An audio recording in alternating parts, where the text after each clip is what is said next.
Oh, ito nga, ang nanay Linda nyo, nagmumuni-muni sa lamisa. Kasi kararating ko lang, galing dun sa palengke, at bumili ako ng itlog, naubusan ako ng itlog. Grabe ang bigat ng 3 tring itlog mga guys. Nahirapan ako, sumakit ang braso ko, kaya pagdating ko parang gutom na gutom ako.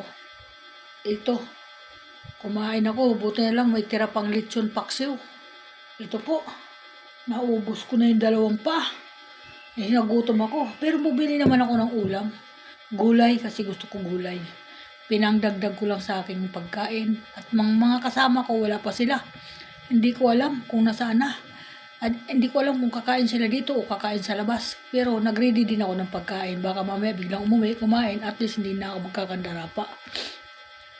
Yan mga guys. Ang nakakatawa kanina, pag alis nila, bigla ako lumabas doon sa tindahan at nakita ko ang sasakyan. Dapan-dapa ang gulong. Sabi ko, flat yung gulong, flat ang gulong. So, ano nangyari? Yan na. Dinahandahan na itabi yung sasakyan. Mabuti na lang, di pa sila nakakalayo. Running flat sana yung sasakyan. Yan ang nangyari mga guys. Ang aga-aga nila kanina, ang buhay naman, no? Problema. Sabi ko, huwag na kayo umalis kasi problema. Ayaw magpapigil yung aking asawa. Kailangan daw mag-aalis talaga siya. Sabi ko, kasi Lunes na Lunes ngayon. Sabi ko, binigyan na agad kayo ng problema. Sabi ko nga ganon. Kita mo na flat yung gulong. Hindi naman siguro gimplat ng mga tao kasi wala naman siguro mag-aano nun kasi alam naman nila pag gumawa sila ng ganyan hindi na maganda yon. Kumbaga pinag-initan nila yung sasakyan na wala namang kasalanan, kagarahe lang. Hindi naman ang mga tao ang gawa. Sabi naman nung driver namin na si Emilito, may tinanggal daw siyang alamri doon sa gulong kahapon kasi kumain kami doon sa Jollibee na bagong bukas. Doon din uminit yung ulo ko. Kasi isipin mo, nagbukas sila ng Jollibee, wala naman silang pagkain na hinahain. Nagalit ang mga tao ng mga kumakain, nagsisialisan, bakit ganun yung Jollibee na yun? Dito lang po yun sa may Minuyan ba yun? Minuyan na Jollibee, yung bagong bukas yan, 1 buwan na daw bukas yan. Alam mo guys, walang hamburger, walang chicken, mayroon lang sa kanila spaghetti. Saka yung yung hamburger na may palaman na manok na nilagyan ng itlog. Yun lang po ang mayroon. Nakakatawa talaga. Tumahan na high blood ako. Sabi ni Emilito na baka yung nakuha daw niya kahapon na tumusok doon sa gulong na alambre, binunot niya. Yun doon nagsimula ang paglabas ng hangin ng gulong. Kaya dapan-dapa kanina. Mabuti na lang may tricycle kami. At may kapitbahay na mabait nga nagmalasakit. Talaga yun talaga ang tunay na mga tao. Yung tumutulong in case emergency pag ang kapitbahay ay napipiligro na, namumroblema doon sa nangyari kasi malayo sa vulcanizing at saka maaga pa, wala pang bukas masyado na vulcanizing. Sabi ni Emilito, kuhanin na yung tricycle dahil pabubulkanize na lang. Tinanggal doon sa kapitbahay namin yung gulong kasi hindi rin na nila alam magtanggal nung reserba. So, nangyari, abuti na lang sa kanyang jack ang ginamit, pero inalalayan pa rin yung jack namin na jack ng sasakyan. Inalalayan pa hindi bumagsak. Sa panalangin ko na yon mga guys, iyon ang nangyari din. Nilabas guys, asawa ko nung tricycle at isinakay na yung gulong. Ang tagal pa niya bago makabalik kasi siguro walang bukas na vulcanizing. Yun ang nangyari. Napakabait ng kapitbahay kaya salamat sa kanya. Talagang, iyon talaga ang tunay na tao na pag may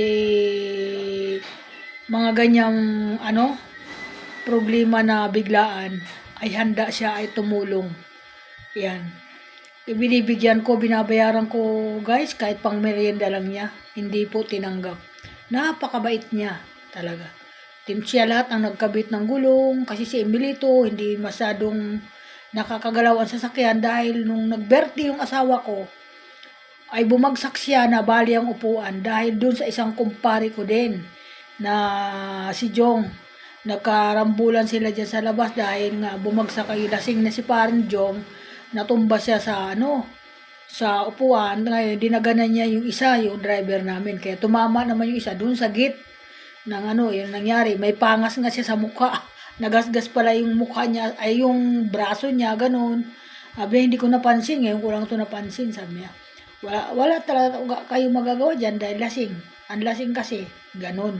Kaya tigilan yung mga paglalasing nyo kasi wala kayong makukuhang mabuti dyan. Puro disgrasya ang mangyayari. Kundi disgrasya, nandyan yung magkakasakit kayo, yan, mga tatlong bagay lang yan. Maaksidente kayo pag magmumotor kayo kasi mga nakainom. Yan, magkasakit, kagaya nangyari, tumatayo lang at magsasayaw sana siya na out balance po ang nangyari sa kanya, tumumba siya doon sa katabi niya. Ayun ang nangyari mga guys. Hindi ngayon makagalaw. Mabuti na nga lang ay mabait tong kapitbahay namin. Tinulungan sila hanggang sa naikabit na uli kasi dumating na yung asawa ko. Okay na. Sabi ko, ingat na lang kayo. Sabi ko nga ganun. Kaya, iyon po mga guys. Natatawa ako kanina kasi high blood na naman yung asawa ko. Pero ako relax lang ako. Hindi naman ako na-headlap. Alam ko yung kapitbahay namin. Magaling yun sa mga ganyan kasi may sasakyan din siya. Wala pa kami mahiraman ng pambomba. May pambomba nga kami. Hindi naman pwede ibomba doon. Dahil maliit lang yun. Kailangan baklasin talaga. Tapos mayroon din kami pang ano ba yun? Yung jack. Pinatungan naman ng asawa ko nung mabibigat ng mga karton. Paano na makukuha? Nasa dulo ng ano. Kaya sabi ko, pag gumarahi kayo, ibaba nyo lahat ng paninda na yan para tanggalin yung ano na yan. Ngayon, isang aral sa inyo. Hasta ka bumili na ng maganda-gandang pambomba o kaya pag hindi umaandar yung baterya, sabi ko ang ganun, bumili na kami, nakita kami kasing ganun na idinikit lang, umandar na yung sasakyan. Kasi misim, may kalumaan na rin yung sasakyan ko. 2 taon na eh. O siyempre, mahabang ginagamit mo yun, naluluma yung mga ano doon.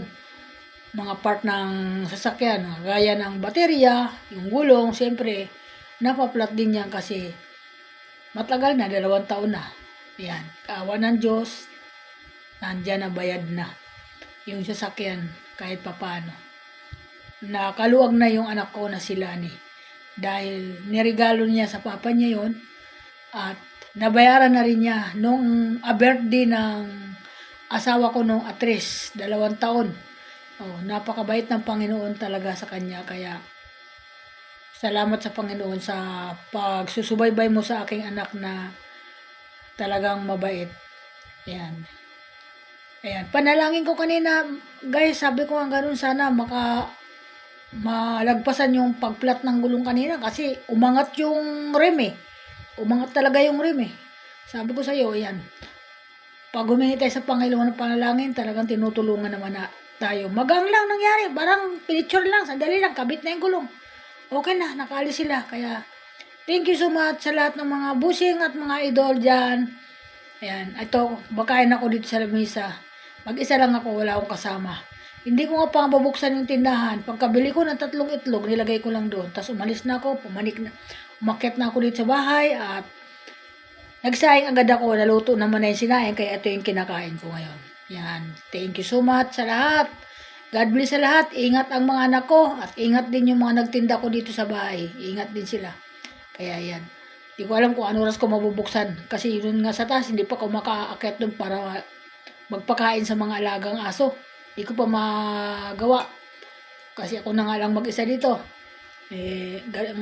Sanay naman ako mag-isa. Ayan, sanay nga ako dun. Wala namang problema yun.